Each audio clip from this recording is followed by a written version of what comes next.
Kadang-kadang bingung ya, kenapa sih yang di dunia itu terlalu diistimewakan gitu? Mengistimewakan yang hilang itu nggak ada kerjaan. Mengagungkan yang hancur, yang sifatnya fana, rasanya biasa. Apa yang mau dibanggakan sih? Dan yang paling menarik tuh begini, ketika meninggal gelarnya pengen sama dengan yang dianggap ringan atau rendah status sosialnya itu. Jadi beliau ini Abbas sesibuk-sibuknya itu masih berpikir investasi. Saya boleh sibuk nggak dapat semua hadis Nabi, tapi anak saya mesti mendapatkan yang luput dari saya. Saya boleh nggak mendapatkan semua Quran, tapi anak saya mesti ada yang jadi ahli Quran. Cara berpikirnya siapa yang akan menjadi kebanggaan di akhirat nanti? Di dunia itu semu dunia itu. Jadi sementara aja, nggak pasti sifatnya.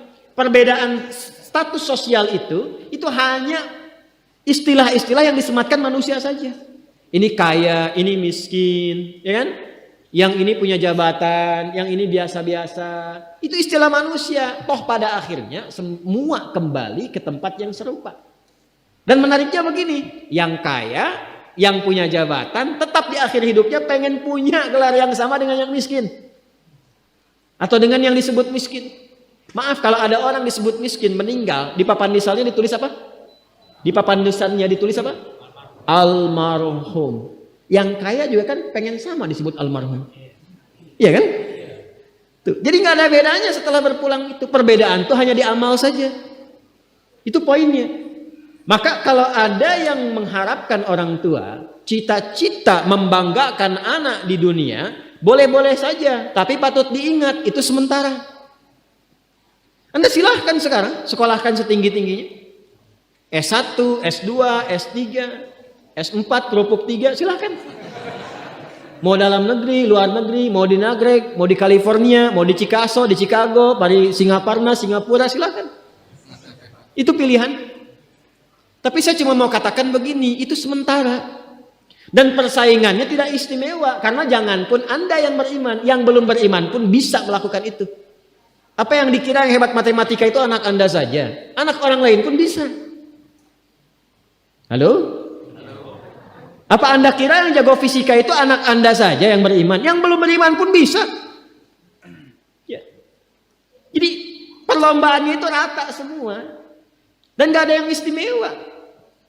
Kadang-kadang bingung ya, kenapa sih yang di dunia itu terlalu diistimewakan gitu? Mengistimewakan yang hilang itu gak ada kerjaan. Mengagungkan yang hancur, yang sifatnya fana, rasanya biasa. Apa yang mau dibanggakan sih? Dan yang paling menarik tuh begini, ketika meninggal gelarnya pengen sama dengan yang dianggap ringan atau rendah status sosialnya itu. Tadi kalau orang miskin meninggal gelarnya apa? Ternyata yang kaya pun pengen sama almarhum juga. Kalau rakyat yang meninggal di papan nisannya ditulis apa? Almarhum. Ternyata pejabat juga pengen begitu, sama juga. Saya belum pernah dengar nanti kalau saya meninggal tulis gelarnya Almaun ya. Gak ada. Tetap almarhum juga. Jelas ya? Nah, maka yang dipikirkan itu perlombaan yang sejati itu begini. Perlombaan yang sejati itu adalah perlombaan untuk kehidupan yang abadi yang gak fana lagi. Jadi kalau pada saat itu unggul selamanya karena nggak ada kematian lagi setelah itu. Itu yang dimaksudkan hadis Nabi. Kalaulah ada dunia ini punya nilai walaupun itu hanya bagian dari satu sayap nyamuk saja, ya, tentu tidak akan pernah Allah memberikan itu semua kepada orang-orang yang ingkar kepadanya. Ya. Karena kalau diberikan nggak adil di situ. Karena itu sifatnya fana, ujian saja. Pada akhirnya kembali. Nah, Abbas itu mampu membaca itu. Ini kehidupan sejak di zaman jahiliyah loh. Awas ya. Jadi risalah Islam itu membimbing pengikutnya, umatnya untuk berpikir lebih cerdas. Di visioner. Makanya jadi muslim itu mesti cerdas. Beriman itu membuat Anda lebih pintar. Saya tanya begini ya, maaf ya. Sekali lagi mohon maafkan saya kalau perumpamaan ini kurang menyenangkan. Kalau ada yang abadi dengan yang sementara, Anda pilih yang mana? Masa? Sholat itu untuk yang abadi atau yang sementara? Abadi. Baik. Mobil itu untuk yang abadi atau yang sementara? Pilih yang abadi apa sementara?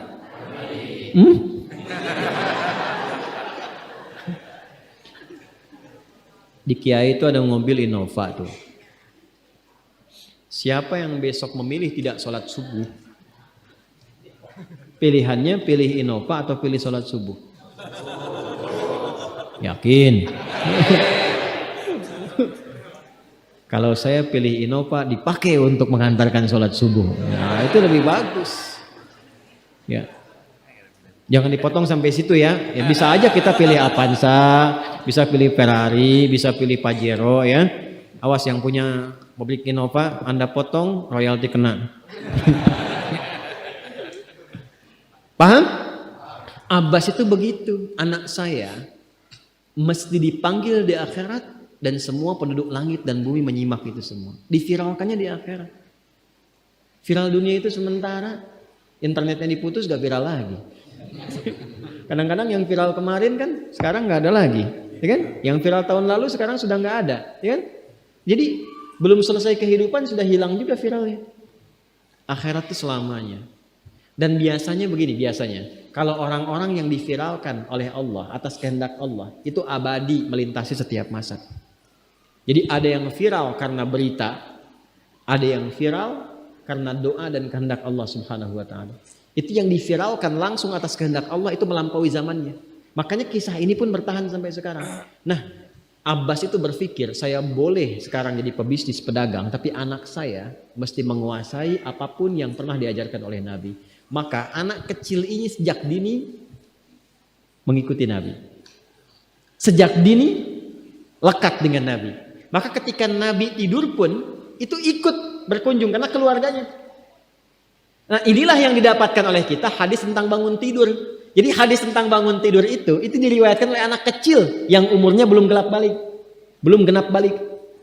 Main-main ke rumah Rasulullah, ke rumah bibinya Sayyidah Maimunah, ingin tahu bagaimana cara bangun malamnya Nabi. Itu diikutin sampai dilihat gimana bangunnya. Duduk dulu, kata beliau duduk dulu. Kemudian mengusap dengan bagian tangan yang diduga bersih untuk menghilangkan bekas ngantuknya. Setelah itu membaca khawatimah surah Ali Imran. Kemudian thumma dhahaba ila syanin mu'allaqah, ke tempat tertutup, fatawadda, itu kan? Nah, itu ada semua rangkaiannya, itu ditemukan nanti di hadis riwayat Abu Daud, di Sunan Abu Daud. Nomor hadis 1367. Itu hadis tentang bangun tidur, ya, cara bangun tidur sampai sholat malam. Masih ingat teman-teman kalau kita bermakmum begini dan ada imam satu dan sudah pasti satu imam, ya kan? Makmum berapa? Satu boleh? Boleh. Dua boleh? Tiga boleh? Empat boleh? Jadi imam berapa? Makmum? Empat. Laki-laki imam makmum? Imam, baik, bagus ya. Nah, dan imam kan laki-laki. Kalau perempuan imam untuk perempuan kan? Laki-laki untuk perempuan dan untuk laki-laki. Fokus ini. Kalau satu begini, satu laki-laki, kemudian di belakang laki-laki. Ini kan posisinya boleh sejajar kan? Ya kan? Yang imam ini, makmum ini kan? Tadinya di belakang, tarik begini sejajar. Ini yang meriwayatkan anak kecil yang belum balik itu. Itu riwayat Ibnu Abbas. Satu paket.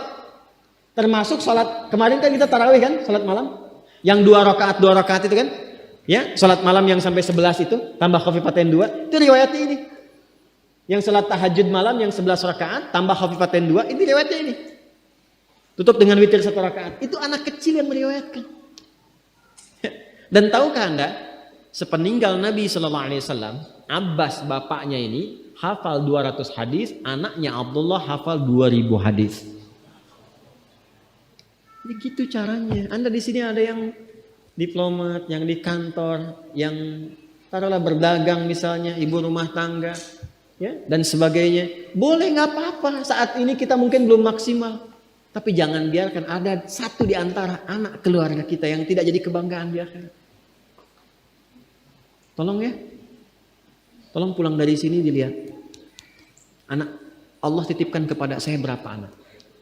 Tolong siapkan jadi kebanggaan akhirat. Satu aja jadi ahli Quran.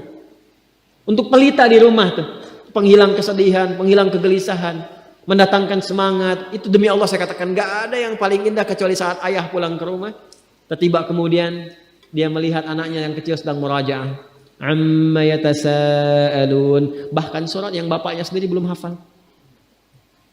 Jangankan pulang ke rumah, Anda sedang mau rapat, dikirimi video anak Anda 3 tahun membaca surah Al-Ikhlas, itu hati tenang. Itulah Quran. Itulah Quran. Maka belajar dari Ibnu Abbas ini, apa yang terjadi ketika orang tua mampu memfasilitasi anaknya demikian, sekalipun orang tuanya tidak mencapai apa yang diraih oleh anak, tapi orang tua mewarisi setiap pahala yang dihasilkan dari anak itu. Karena itulah setiap hadis yang diriwayatkan oleh Abdullah kecil ini, Ibnu Abbas, maka semua doa tersambung bukan hanya untuk beliau tapi juga untuk keluarganya, untuk orang tuanya. Karena itu kalimatnya bukan radhiyallahu taala anhu tapi anhuma, untuk Abdullah dan bapaknya.